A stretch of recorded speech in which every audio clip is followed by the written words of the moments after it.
Hello দর্শক বন্ধুরা, আজ আমি লোটে মাছ বানিয়েছি। লোটে মাছ যারা খায় না এইভাবে রান্না করলে তারাও এক থালা ভাত খেয়ে নেবে। আপনারা ভিডিওটি স্কিপ না করে পুরো ভিডিওটি দেখতে থাকুন। প্রথমে আমি ব্লাইন্ডারে পেঁয়াজ, রসুন, আদা পেস্ট করে নেব। অল্প জল দিয়ে দিলাম। এবার মশলাটা পেস্ট করে নেব।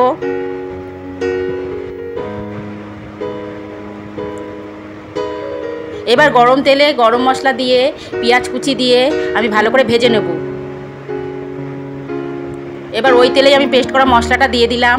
আবার ভালো করে কষিয়ে নেব। কাঁচা লঙ্কা আর কাঁচা টমেটো দিয়ে দিলাম, স্বাদ মতো নুন দিয়ে দিলাম, হলুদ দিয়ে দিলাম, জিরে গুঁড়ো দিলাম, লঙ্কা গুঁড়ো দিলাম, গরম মশলা দিলাম, ধনে গুঁড়ো দিলাম, দিয়ে ভালো করে মশলাটা আবার কষিয়ে নেব। এবার ওর মধ্যে আমি আগে থেকে নুন হলুদ মাখা লোটে মাছটা দিয়ে দিলাম, দিয়ে ভালো করে কষিয়ে নেব। এবার আমি গোলমরিচের গুঁড়ো ও কুচানো ধনেপাতা দিয়ে ভালো করে নাড়িচাড়ি নিলাম। লোটে মাছ তৈরি।